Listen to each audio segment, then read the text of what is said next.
Hello and welcome to Chapter 11. This is the final lecture video for this class. Congratulations to getting to this point. Yeah, we are going back to Chapter 11, so some of this will already be a little bit familiar to you, especially when we talk about the neurotransmitter part of muscle contraction. But muscles is all new to us, and so take your time with this video. It will be a little bit of a longer video. And of course, if there's any questions, let me know. So we'll get started here and talk about the 5 functions of the muscles. Now, we've already talked about the skeletal muscles, the cardiac muscles, and the smooth muscles. What are their functions? Well, the first would, and the most obvious, would be movement of body parts and different organ contents like blood circulation, digestion, defecation, and urination. They're also there for stability, like the ability to maintain posture against gravity, the control of body openings and passages, and some of those are sphincters, some of them aren't, but I put sphincters there because that's the most obvious to us. Heat production, also thermogenesis is that word right there, just the production of heat. About 20 to 30% of your heat is produced when you're at rest, and you get about 85% during exercise just from the muscles. And last is glycemic control, because the regulation of blood glucose concentration is done through the muscles, because the muscles can absorb, store, and use a large share of the glucose that's in our blood. What are some characteristics of muscle tissue? They are excitable, which means they can respond to chemical signals. They can stretch or respond to stretch, and they can respond to different electrical charges across the plasma membrane. They are conductive, meaning that they have a local electrical excitation, could set off a wave of excitation that will, of course, travel along the muscle fiber, just like a nerve fiber. They are contractile, which means that they have the ability to shorten. Now, it's important to note that muscles only shorten. They do not elongate. At rest, they are as long as they will ever be, and when they are in action, they are only shortened. Okay. Extensibility is they are capable of being stretched a little bit between contractions, and elasticity means that they will always return to the original resting length after being stretched. Okay. So let's remind ourselves of the 3 different types of muscle tissue. The first is skeletal muscle, which can go through aerobic or anaerobic respiration.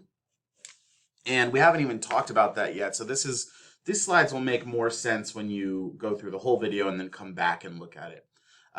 Once again, skeletal muscle is unbranched and made up of cylindrical fibers, or the muscle cells. It is multinucleate. It is striated, and we'll talk about why it's striated.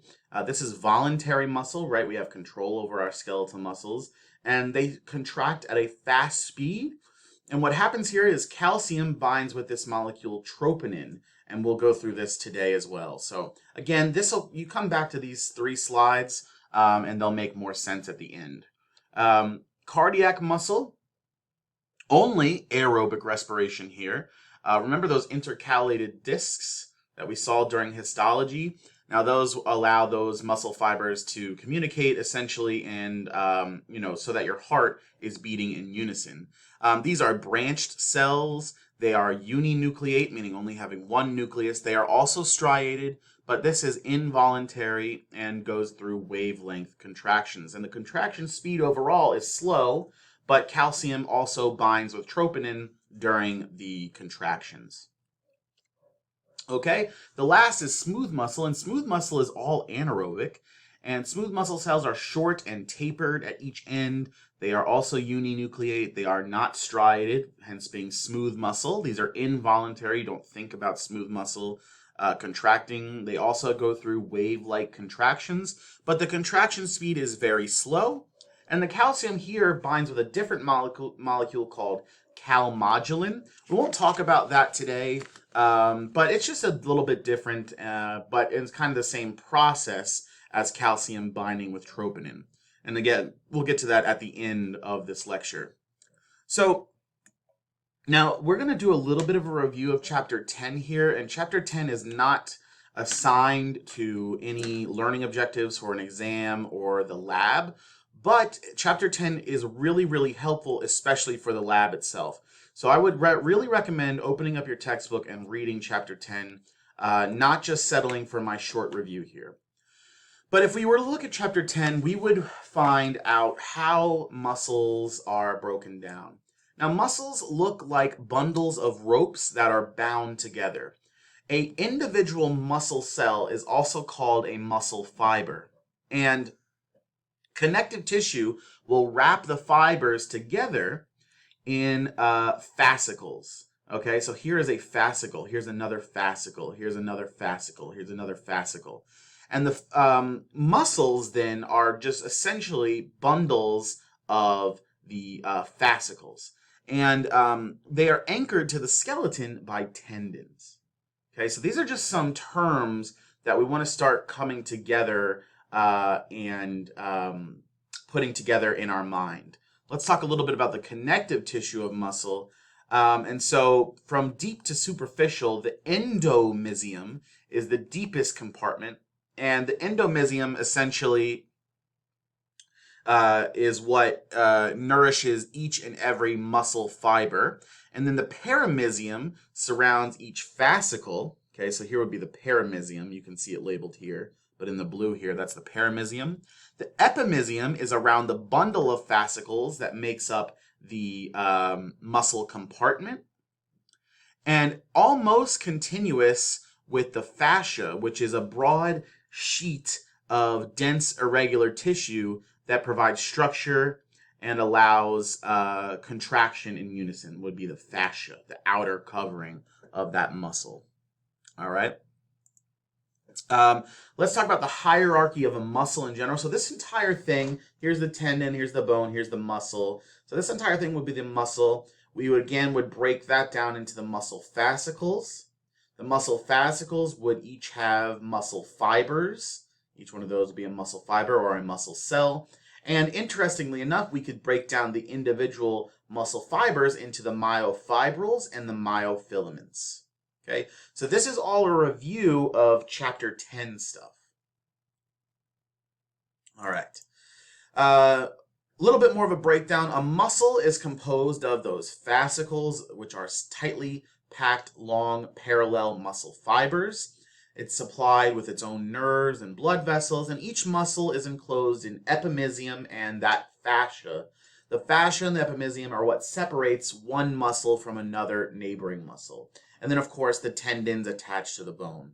Now, a muscle fascicle, again, it's a bundle of muscle fibers. So muscle fibers are the cells supplied by nerves and blood vessels, and it is enclosed in the perimysium that separates it from the neighboring fascicles. I want to make sure we go through this a couple of times in a couple different ways. A muscle fiber, again, this is the single muscle cell. Slender, elongated, thread-like in the skeletal muscle. The cytoplasm of a muscle fiber is called the sarcoplasm. The sarcoplasm is enclosed in the sarcolemma, which is just the plasma membrane of a muscle cell. There are multiple nuclei just beneath the sarcolemma, and the sarcolemma itself is enclosed in that endomysium. Each fiber will contain densely packed protein bundles called myofibrils. Those myofibrils collectively fill most of the sarcoplasm. They are bundles of proteins called myofilaments, and each myofibril is surrounded by the sarcoplasmic reticulum and the mitochondria. Now, the sarcoplasmic reticulum is essentially smooth ER. That is really important for muscle cells. We'll learn that a little bit later. Within each myofibril, there are bundles of proteins called myofilaments. And these myofilaments are further broken down into thin and thick filaments. The thin filaments are composed mostly of actin, and the thick filaments are composed mostly of myosin. Filaments themselves are arranged in such a way that there is actin on either side of the myosin, and so they slightly overlap, and when muscles contract, the actin and the myosin will then fully overlap. This is called a sarcomere, and it's the smallest contractile unit of a muscle, and we'll learn a little bit more about it now. Now let's talk about the myosin.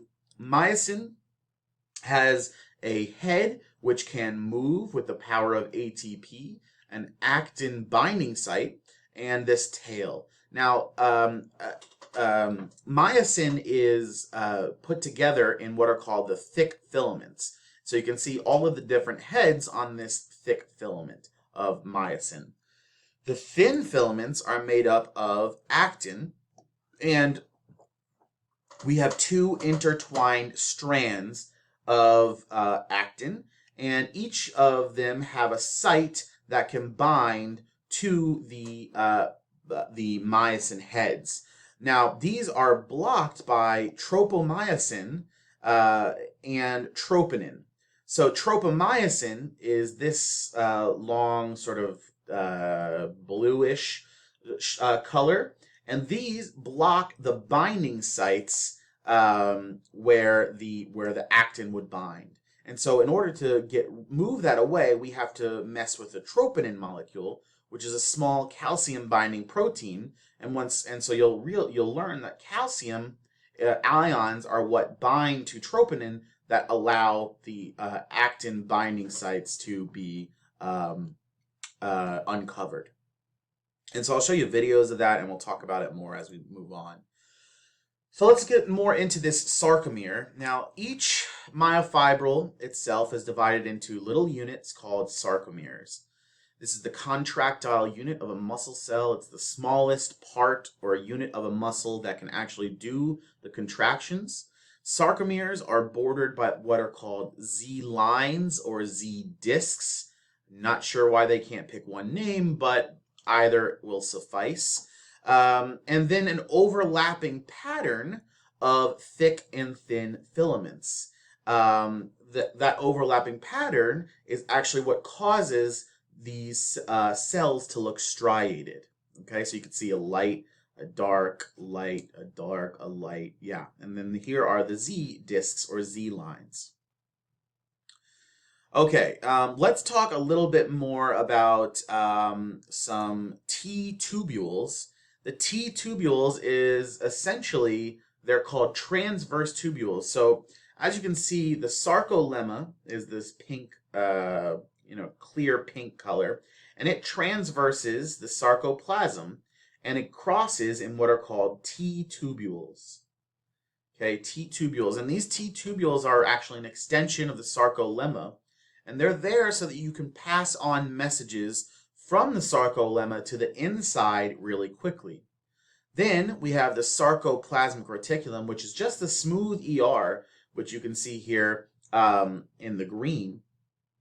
And these are the smooth ER that is adapted to store and release calcium ions, because calcium ions are required for contraction. So we'll see that a little bit later as well.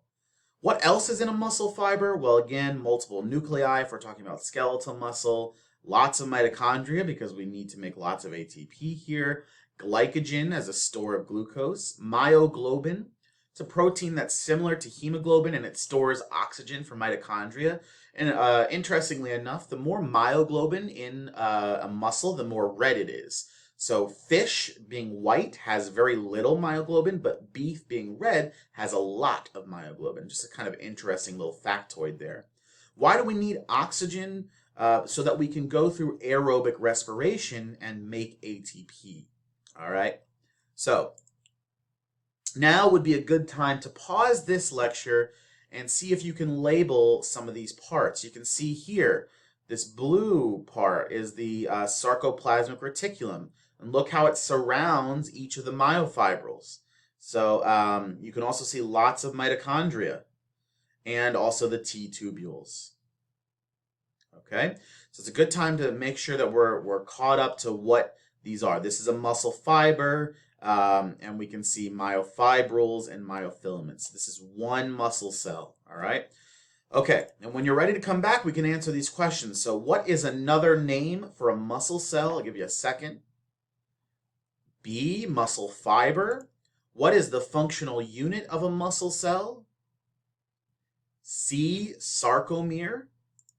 Which of the following contains the other three?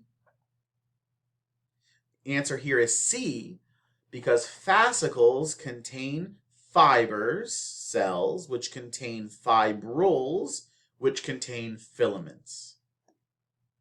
So a little bit more about the striations. So the striations that we see on skeletal muscle and on cardiac muscle result from that organization of myosin and actin in cardiac and skeletal muscle. Striations are due to the alternating A bands, which are the dark part, and I bands, which are the light part. By the way, how do I remember this? A for the A in dark, and I for the I in light. So dark A bands, light I bands. An A band is where the thick and the thin filaments overlap. That's why it's dark. Then we have an H band, which is found in the middle of the A band. It's not as dark because only the thick filaments are found there. We also find the M line. The M line is just the middle of the H band. The I band then only has thin filaments. That's why it's light. And then on the sides, we have the Z disc or the Z line. Those provide anchorage for the thin filaments and the elastic filaments that bisect the I band. Well, the Z line is what bisects the I band. So here's what it looks like. Again, here's our thick filaments. Here's our thin filaments. So this is the dark band right here where we're overlapping. Here is our H zone. Here's our I band for our light band. All right. And the H zone is where we only are going to have the thick filaments. It's not quite as dark. Okay, so here we have an A band, here we have an A band, here we have the I band, and we have the Z line. We have the M line as bisecting the H zone. Okay, so this is can get confusing, so really make sure that you take some time to memorize this. Here is what it looks like both graphically and in a histograph. So again, here's our A band. The darker band, because this is where we're going to overlap. Here's our I band with a lighter band. Here's our M line and the H zone. And this is a relaxed muscle.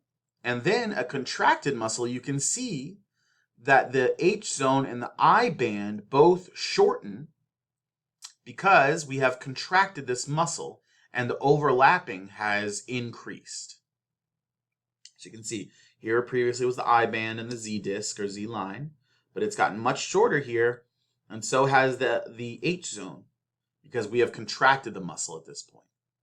Okay, let's talk about contraction. Contraction, you obviously do contraction whenever you're moving a muscle, and so to produce that muscle contraction, actin and myosin literally grab onto each other and pull the Z discs closer together. Okay? That pulling action will actually shorten the sarcomere as the myofilaments slide together. Those Z discs are linked to the sarcolemma, and so the entire muscle cell itself shortens.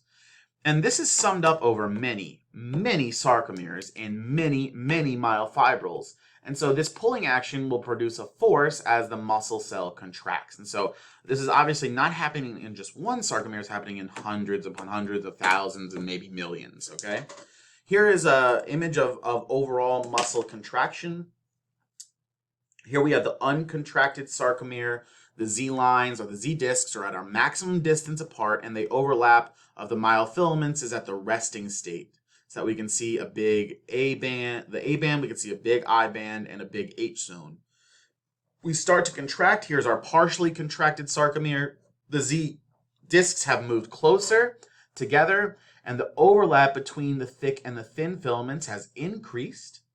And at a fully contracted sarcomere, the Z lines are as close as they can get, and the overlap between the myofilaments is maximized. We no longer have an H zone, right? The dark band is basically all that we see, and we see very, very little of any I band. So if you were looking at this in a histograph, the muscle cell itself would appear to be much darker because you only see the A bands because the I bands are disappeared. All right, let's keep moving. And I want to show you this video to hopefully make this a little clearer. In a relaxed muscle, actin and myofilaments lie side by side, and the H zones and I band are at maximum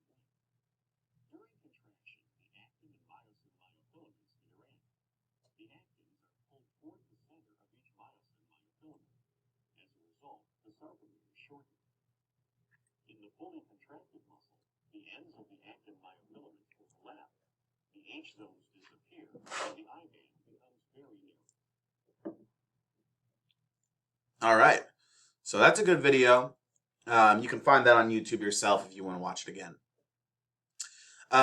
Okay, so let's talk about neuromuscular interactions. How do we actually send the signals to move the muscles?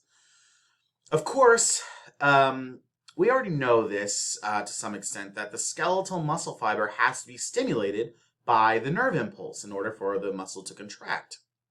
And so what happens is a motor neuron sends the nerve impulses to a targeted muscle, and the muscle cells will produce the effect. Each skeletal muscle fiber is innervated and is controlled by what is called a somatic motor neuron. Most of this should be a review. All right. What are motor units? Well, one motor neuron that innervates more than one muscle fiber. So the motor neuron plus the muscle fibers that it innervates are the motor unit. If we need precise control of something, the motor unit's going to have very few muscle fibers. An example here is the muscles of the eyes, the hands, and the face, anywhere where we need really precise movements. And you get anywhere from about 1 to 3 fibers per motor neuron in your eyes. But if you need strength, the motor unit will contain hundreds to maybe thousands of muscle fibers. So, you know, in the muscles in which you produce a lot of strength, that's more along the lines of what we see. So how do these nerves send signals to the muscles? Well, of course, just like neurons, muscle fibers are excitable as well, and their membranes exhibit voltage changes in response to stimulation. And so there's ions inside the cell that maintain a negative charge. And the resting membrane potential of skeletal muscle is actually even more negative than a neuron at about negative 90 millivolts. And this, of course, is still maintained by sodium-potassium pumps. And so you essentially get a neuromuscular junction, where here is our motor neuron axon and the axon terminal, and here we have a space between the axon terminal and what is called the motor end plate. The motor end plate is the area of the muscle fiber sarcolemma where a motor neuron will stimulate it using the neurotransmitter acetylcholine. And so what happens here is that at the neuromuscular junction, we find the end of the motor neuron and the beginning of the muscle fiber. And one nerve will contact the muscle fiber at multiple locations along the sarcolemma. Okay, step 1 is that a stimulated motor neuron will release acetylcholine, this is essentially what that is in these vesicles, into the synaptic cleft. Step 2, the acetylcholine will attach to receptors on the sarcolemma, and an action potential will be sent along the T-tubules. Step 3 is that the action potential will trigger calcium release from the sarcoplasmic reticulum, which is required for contraction. So let's take a look at this calcium release. Calcium is required for muscle contraction. So the signal from the neuron is going to trigger the release of those calcium ions. The muscle cell actually maintains internal stores of dissolved calcium in that sarcoplasmic reticula. The calcium ions allow myosin to interact with actin. Why? Because those two proteins we saw previously, troponin and tropomyosin, normally block the binding sites on actin, but calcium causes troponin and tropomyosin to denature or deform a little bit to expose the binding site, allowing myosin and actin to interact.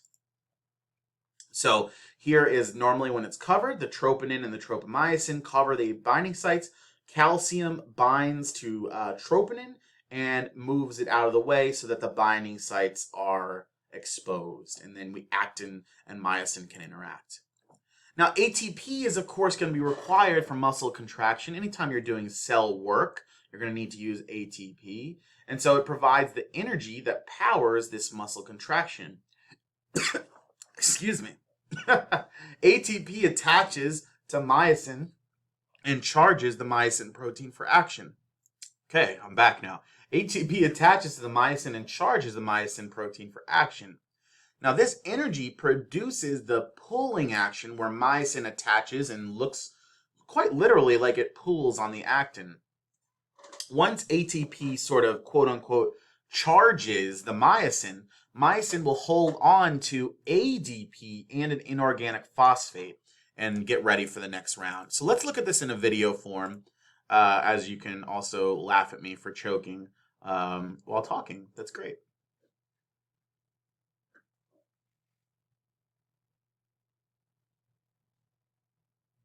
Myosin cross-linking occurs by a myosin head comprised of multiple proteins capable of conformational and positional changes.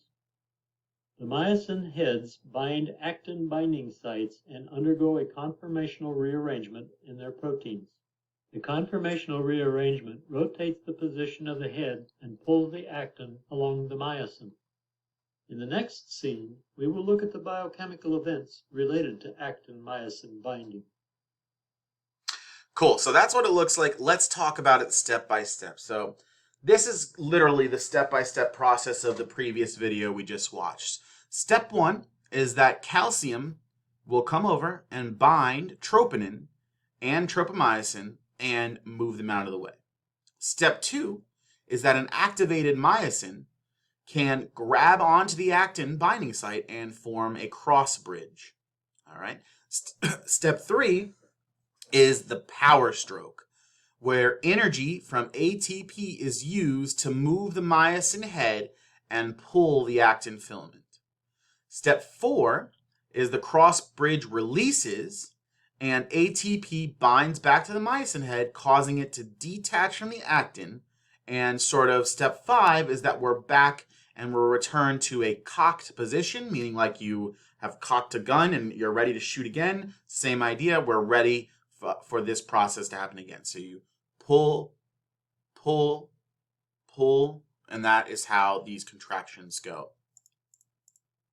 In a single muscle contraction, myosin and actin go through many cycles of grab, pull, release. Each pull from each myosin attachment requires one ATP.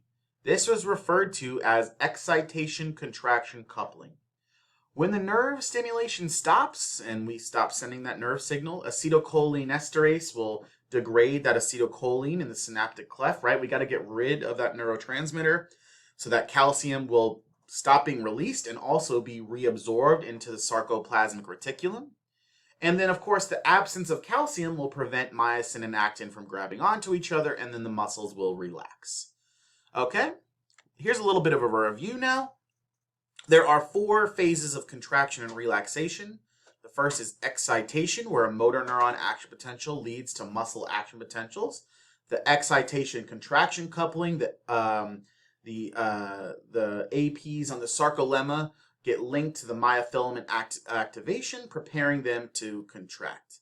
And then the contraction is the muscle fiber develops tension and shortens, and then relaxation, the muscle fiber relaxes and returns to its resting length. Okay, excitation, here it is in visual form. We have the motor neuron action potential, that's what AP stands for. Coming down, we get a release of acetylcholine, calcium enters the axon terminal, and here we have the arrival of the action potential and the acetylcholine release. Okay. Excitation again, the acetylcholine molecules will bind to each receptor, opening those sodium-potassium channels, just like any other action potential will start. This sodium enters, shifting the resting membrane potential from -90 to all the way to +75 millivolts, and then potassium exits and the resting membrane potential returns to -90. This is called an end plate potential, which is a graded potential and not actually an actual potential, but kind of starts the same way. Excitation continues on as the voltage change at each end plate opens up the voltage gated channels, producing what we know as the action potential. And that action potential then spreads over the sarcolemma. That action potential then spreads down into the T-tubules, where we can send messages from outside to inside. That then opens voltage-gated calcium channels in the sarcoplasmic reticulum. Those calcium ions then move out towards the fibers, the myofilaments, the sarcomeres, and you get calcium binding to the troponin part of the thin filament. The troponin-tropomyosin complex changes shapes, and exposes those actin binding sites that myosin can grab onto. ATPase and the myosin head hydrolyzes an ATP molecule, and it activates the myosin head and extends its position. This ADP and the inorganic phosphate remain attached to the myosin. The head binds to the active site, forming an actin-myosin cross bridge, and then the myosin head pulls and then releases. It releases the ADP and PI, and it flexes back, and it pulls that thin filament past the thick filament, creating our power stroke. And then upon binding of a new ATP, myosin releases the actin, and the process just starts back and gets repeated, and we continue. Power stroke, pull, release, things like that. Remember, each power stroke uses one molecule of ATP, so it's very energetically demanding. The action potential formation and acetylcholine release from the axon terminal stop during relaxation. Acetylcholine esterase, which is an enzyme, breaks down acetylcholine, and the fragments then get reabsorbed into the axon terminal, so we can get rid of this neurotransmitter, and this stimulation will stop. Calcium gets pumped back into the sarcoplasmic reticulum by active transport. Remember what that is? Calcium gets stored in what are called terminal cisternae of the sarcoplasmic reticulum, here and here. And the ATP is going to be needed for both relaxation and contraction because we're doing active transport. Calcium gets removed from troponin and pumped back into the sarcoplasmic reticulum. The tropomyosin will then re-block those active sites. The muscle fiber stops producing or maintaining tension, and the muscle fibers will only return back to the resting length due to elastic recoil and the contractions of maybe antagonistic muscles that pull in the opposite direction. So here's a summary. If you want to pause this and read this, this is really good for your studying, but I'm not going to spend too much time on it because this video is already quite long. All right. How do we get this ATP? Because all this muscle contraction is, of course, I just told you, not even just contraction, but also relaxation depends on ATP. Well, the ATP supply depends on the availability of a few things. One, oxygen, and two, organic energy sources like glucose and fatty acids and other things, protein. And so there are two main pathways in which ATP can be synthesized. Aerobic respiration and anaerobic respiration. So cells can actually generate their maximum amount of ATP through cellular respiration in mitochondria, but aerobic respiration, oxygen is required to do this.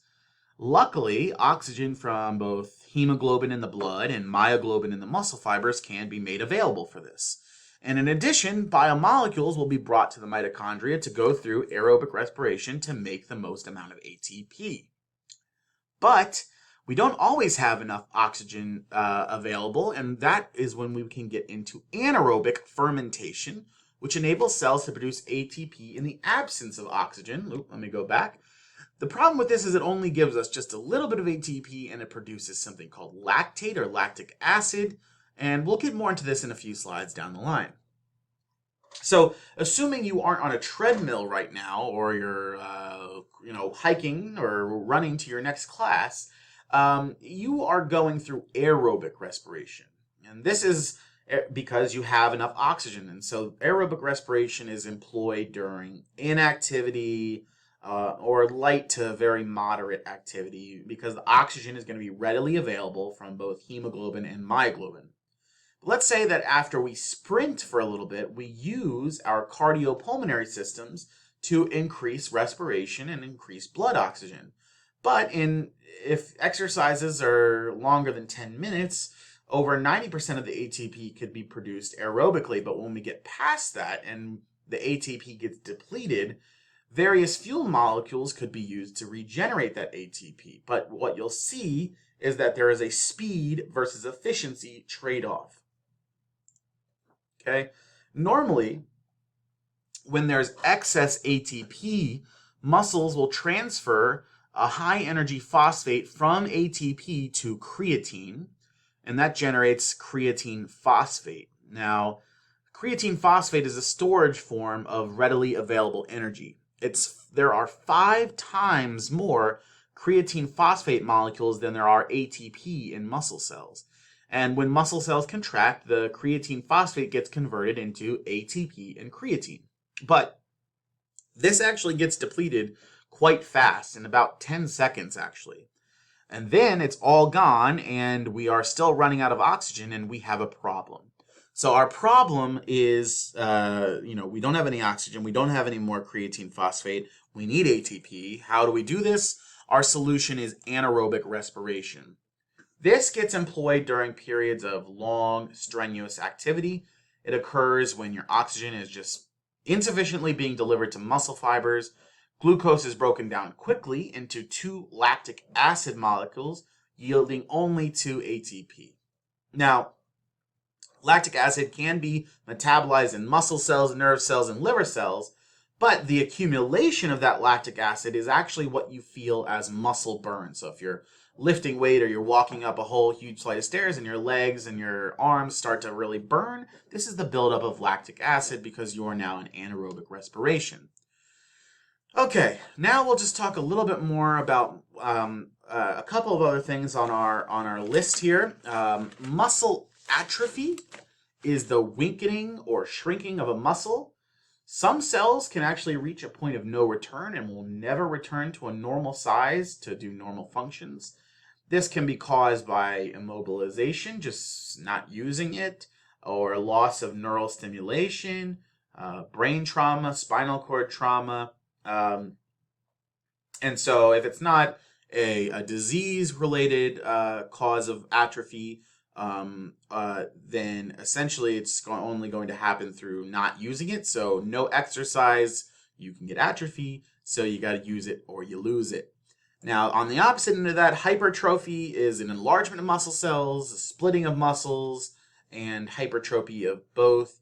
So you get more capillaries, you get increased mitochondria, and you can do this by simply weight training or, of course, taking anabolic hormones, the building block, anabolism hormones. Anabolic hormones, of course, can stimulate muscle growth and, of course, hypertrophy. They are testosterone and estrogen. They are steroid molecules. HGH and thyroxine are non-steroids, but they actually help to induce anabolic steroids. All right.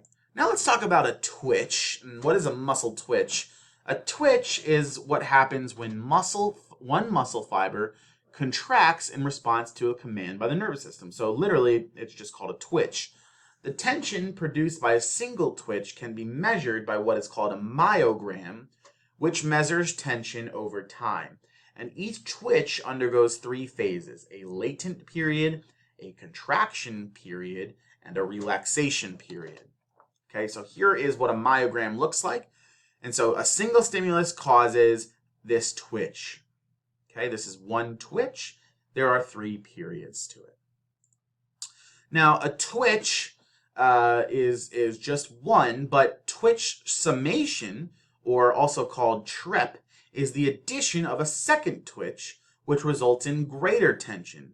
And this results from stimulating the muscle before it has a chance to relax completely. And so you can see that this wave summation is every time we twitch, then do it again before we've completely relaxed, we can actually increase the amount of tension. So tetanus is prolonged contraction without relaxation. And this results from just repeated stimulation before the muscle has a chance to relax at all. Incomplete tetanus has a relaxation period during the contractions, and complete tetanus will have no relaxation period during contractions. What are refractory periods? Refractory periods are things to the left of the red lines, and so it's a brief period of time in which the muscle cells will not respond to a stimulus. So in skeletal muscles, there is a shorter refractory period than there is in cardiac muscles. The elongated cardiac muscle refractory period is actually important because it prevents summation and tetany by promoting contraction, relaxation, contraction, relaxation. You wouldn't want your heart to contract, right? That you want to beat and you want to release. All right. Couple more slides here and talking about some diseases. Muscular dystrophy is an inherited degeneration of muscle tissue. The muscles actually enlarge, but that's due to fat and connective tissue deposits. But the muscles itself will atrophy and there is no cure. The body does not produce the protein dystrophin. The muscle cell membrane is going to be abnormal because of that. And victims will be uncoordinated, frequently fall, have to be in wheelchairs. But myoblast or stem cell transfer therapy does show some promise. A shin splint is when you get pain in the anterior region of the tibia because of an inflamed tibialis anterior muscle. It could also get up to a muscle tear. The causes would be exercising on a hard surface or not having proper running shoes. Okay. Myasthenia gravis are receptors on the muscle cell membrane for acetylcholine getting destroyed. And this, of course, will make it impossible for the muscle to contract. The cells will then atrophy and become weaker. And then last, we have what is the difference between a strain and a sprain? Well, a strain is a pulled muscle. You get it from an excessive stretch of a muscle or a tendon. The muscle tissue could tear and the muscle becomes inflamed and sore, but usually there's no serious tissue damage. Now, a sprain is completely different, but normally we only talk about sprain when we're talking about ligaments or tendons because the cartilage might actually tear and the tissue could have it will be inflamed and sore, but it will have serious damage and take longer to heal. Okay, that's it, about a 42-minute video, so please take some breaks in watching it, and I'll see you guys later.